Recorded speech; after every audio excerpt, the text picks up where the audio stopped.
Nel momento in cui noi andiamo incontro al dimagrimento si sciolgono praticamente i grassi corporei e vengono liberati gli acidi grassi, i quali entrano all'interno praticamente del mitocondrio, dove subiscono quel processo mirabile chiamato beta-ossidazione, in cui una lunga molecola di acido grasso, come lo stearico, l'oleico, il palmitico, grassi saturi, subiscono la beta-ossidazione, cioè vengono tagliati in tanti tronchetti, in tanti pezzettini di acetilcoenzima A. L'aumento dell'acetilcoenzima A però rallenta il flusso dei metaboliti all'interno del ciclo di Krebs, perché va a determinare un'azione di inibizione su determinati enzimi come la piruvato idrogenasi, fosfoenol piruvato carbossicinasi e la piruvato carbossilasi.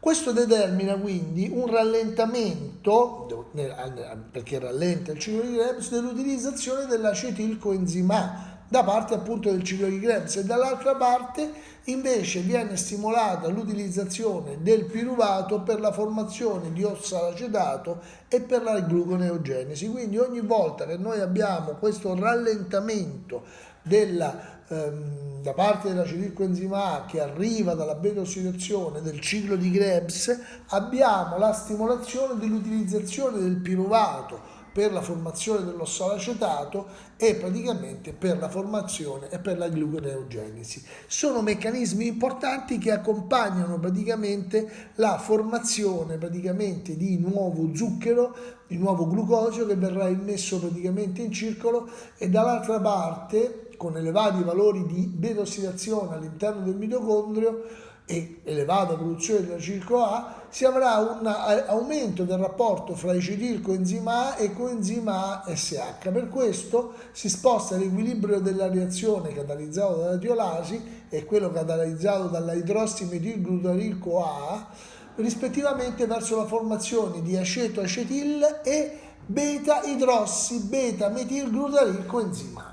Questo è l'obiettivo che noi dobbiamo capire, quindi variazioni del rapporto dell'acetilcoenzima A con il coenzima ASH seguono variazioni nell'ambito della chetogenesi. Più ossidazione, più aumenta l'acetilco A, più rallenta il ciclo di Krebs, più rallenta il ciclo di Krebs, più avremo l'utilizzazione del piruvato per la formazione di ossalacetato e per il meccanismo della gluconeogenesi.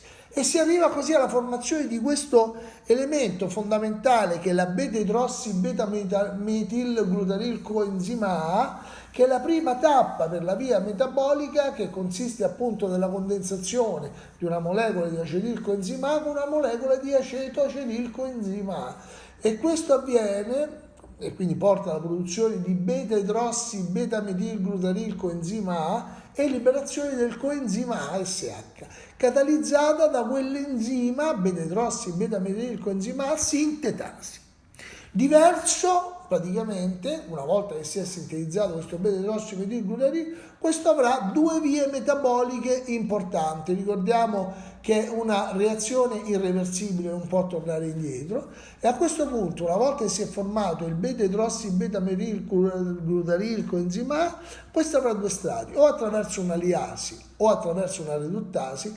Questo potrebbe andare nella direzione di formare praticamente il colesterolo, oppure nella direzione di formare invece l'acido acetacetico, l'acetacetato, e liberare una nuova molecola di acetilcoenzima A. Quindi porta alla formazione dell'acetato.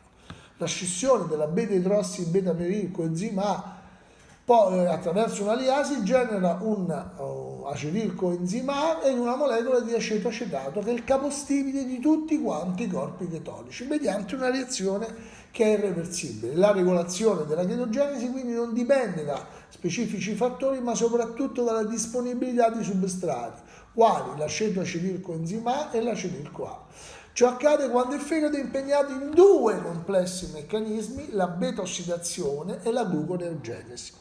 La beta-ossidazione, sappiamo, dipende molto dalla concentrazione plasmatica degli acidi grassi liberi non esterificati, e questa è dettata da ormoni lipolitici che sciolgono quindi il grasso dalle riserve, quali il glucagone, l'adrenalina, la noradrenalina e il cortisolo. mentre un aumento della glicemia, dell'insulina e della glicemia e del beta-idrossibutirati costituiscono un meccanismo a feedback negativo e vanno a inibire la reazione della formazione dei corpi chetonici. Altro elemento importante per la formazione dei corpi chetonici sono anche ormoni come il GH, che è un ormone bruciagrassi importanti. Invece, se noi praticamente facciamo rinnalzare l'insulina attiverà la reduttasi che porta alla formazione di colesterolo, producendo la biosintesi colesterolo a partire dal beta-idrossi beta-metilglutarico enzima A. Ecco perché noi non dobbiamo assolutamente, se possibile, uscire dalla chetosi, perché potremmo favorire anche la formazione di colesterolo. Ricordiamo che nella prima tappa per la biosintesi del colesterolo si ha la conversione dell'acetilcoenzima A in mevalonato. Il processo però è suddiviso in 3 sottopassaggi per arrivare al mevalonato, in cui 2 molecole di acetilcoenzima A si condensano a formare l'acetilcoenzima A, l'acetoacetilcoenzima A, mediante un'azione catalizzata dalla beta-chetotiolasi.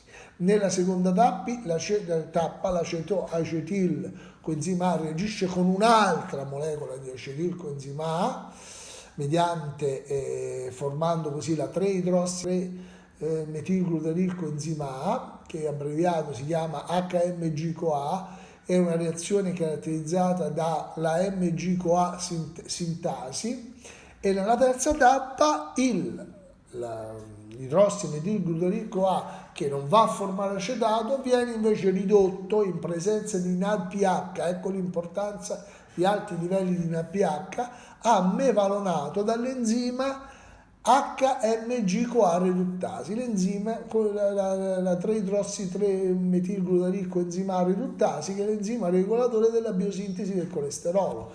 Questo enzima viene attivato praticamente dalla insulina, mentre la terza reazione, appunto questa reazione dell'attivare la reduttasi, è irreversibile. Le altre 2 reazioni che abbiamo poc'anzi detto invece sono reazioni irreversibili. Nella seconda tappa si formeranno poi delle varie unità isopreniche attivate ricche di fosfati. 3 sottotappe si forma lo squalene per condensazione testa-coda. La quarta tappa, lo squalene viene convertito in colesterolo in una serie di reazioni. Durante queste reazioni la molecola dello squalene lineare viene ciclicizzata e convertita in lanosterolo, e l'anosterolo viene convertito in 19 sottotappe in colesterolo tramite spostamento e rimozione dei gruppi metilici. Lo studio della biosintesi del colesterolo è stato effettuato praticamente prendendo in esame dei monociti circolanti. L'enzima chiave è la 3-idrossi-3-metilglutaenzima A reduttasi, presente nella membrana del reticolo endoplasmico. La biosintesi del colesterolo è regolata dalla concentrazione intracellulare di isoprenoidi, l'anosterolo, colesterolo, ossosterolo e da alcuni ormoni, in primo luogo l'insulina e il glucagone.